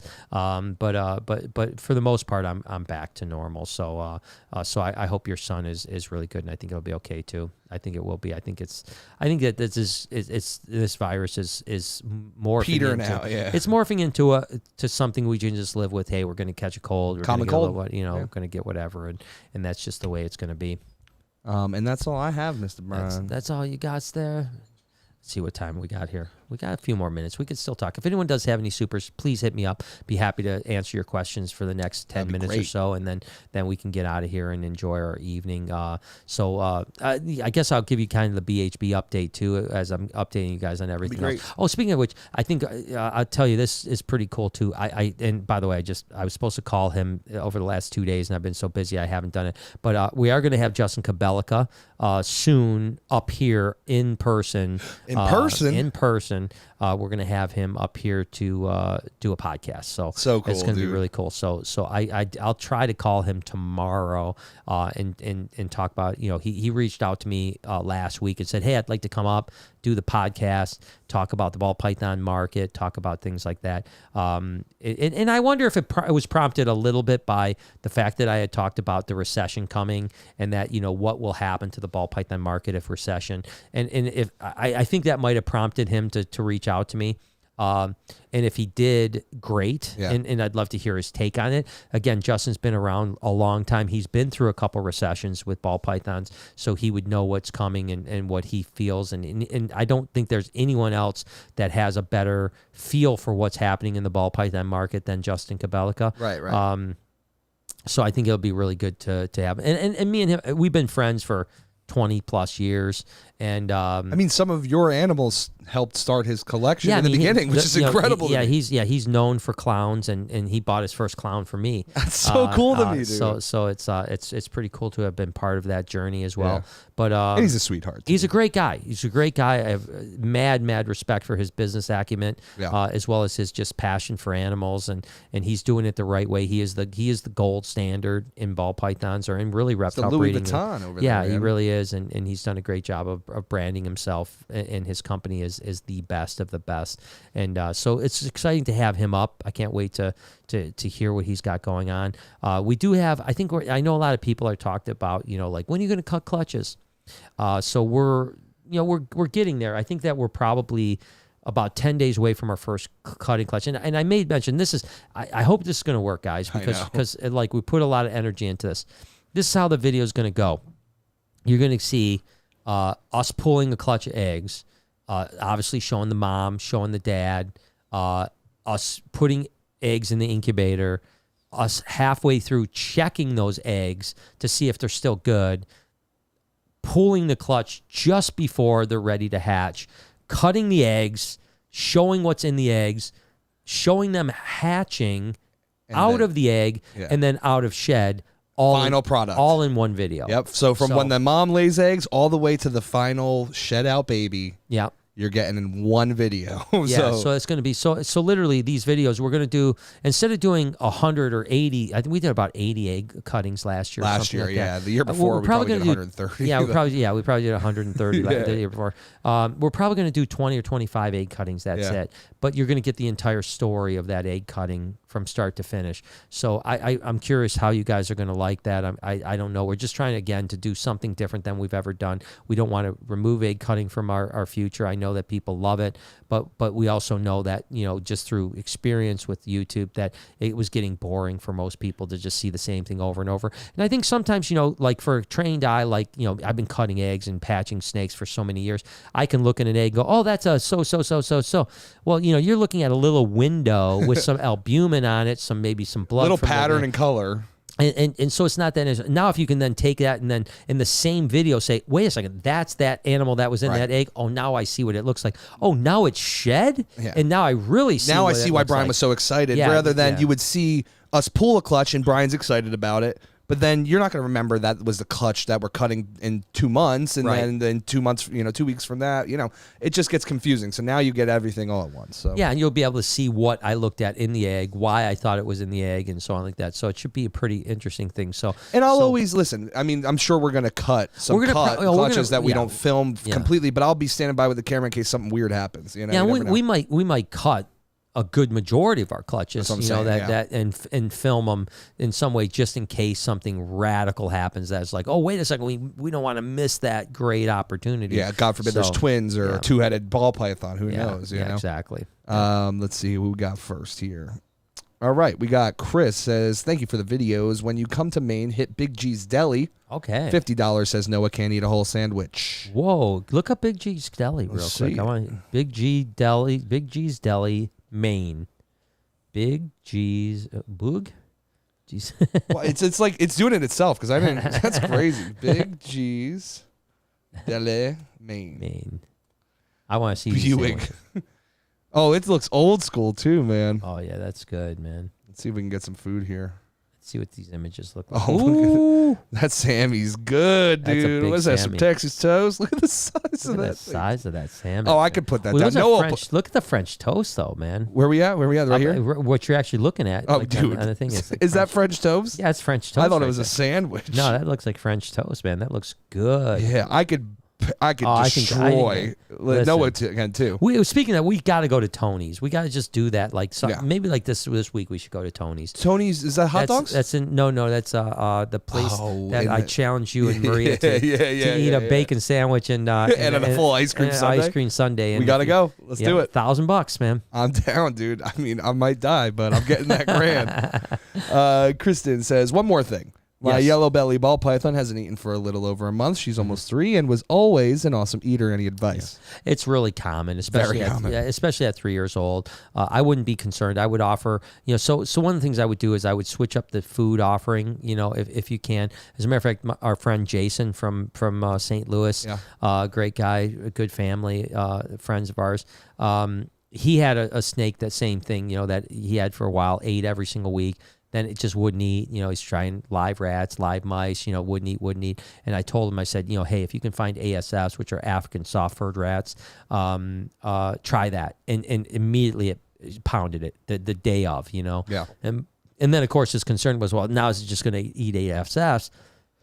And the fact is, no. Normally it takes after 1 or 2 feedings of ASFs, they go back onto mice or rats or whatever you have. So give that a shot, but just try once a week. If you can find ASFs, African soft-furs, that's like the crack for ball pythons to get them back onto food. Is that what they would eat in Africa? Yeah, it's similar. Makes sense. Similar, type of thing. They eat like gerboas and ASFs and stuff like that. So I like that gerboa. Yeah, gerboas. Have you ever seen a gerboa? No, it's like a gerbil. It sounds gerbil. Yeah, it's like it's spelled like gerbils, like GRB. GRBOA, like boa. Wow. They're super cool. Whoa, I have seen these before. I didn't know that's what they were called. Yeah. What? I love these. That's like one of the main We got to get a couple of these food sources for ball pythons. So ASFs look similar to that without the big ears and the long legs. Okay. And they probably have a very similar smell. So that ASFs will work out really good for you. I think it'll be good. So, but yeah, so anyways, just real quick, wrap up here with what I was saying with BHP. Like I said, we're working on some egg cutting coming up here. We're getting clutches now.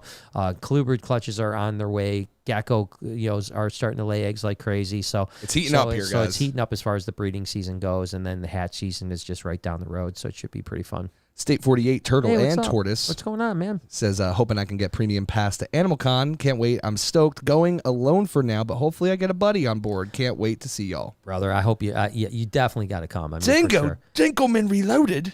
Is he in the house? He says, hey, you biscuits. What's going on, legends?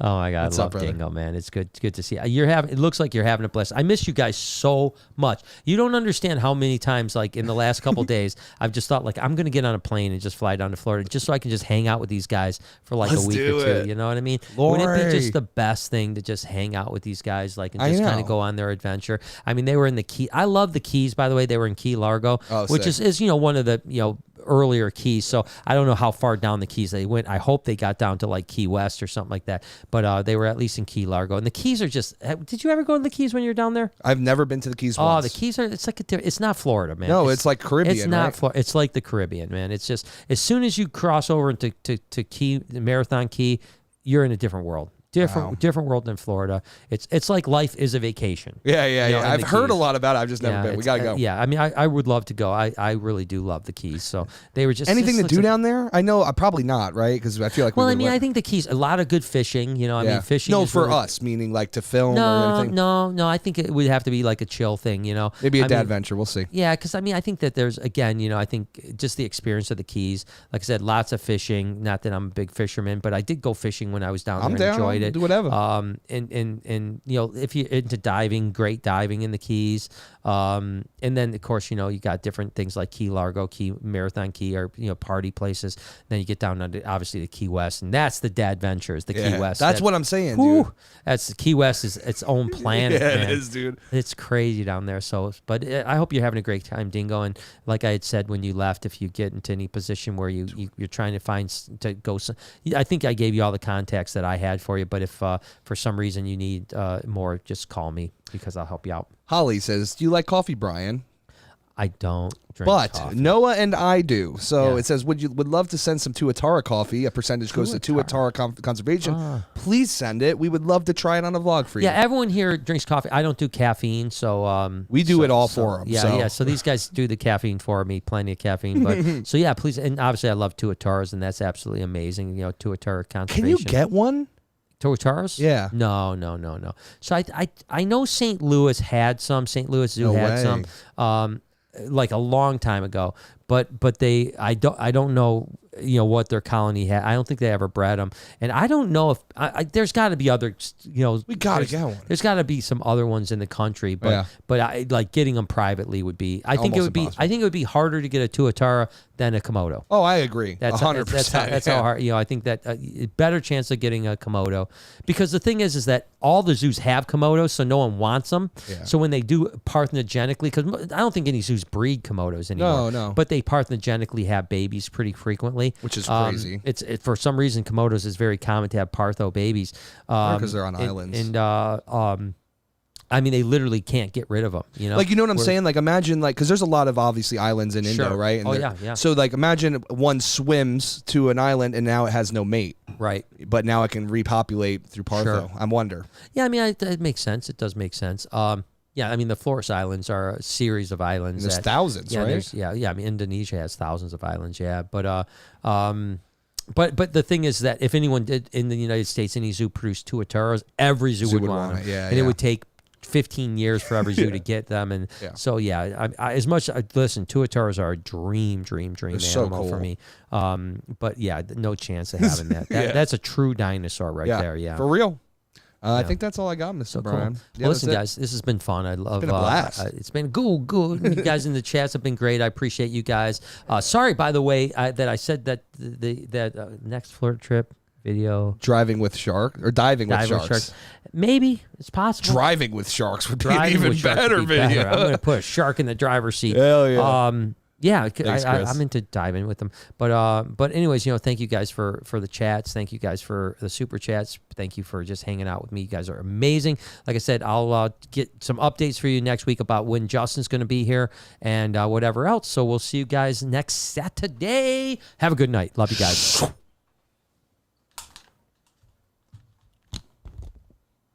It's never right.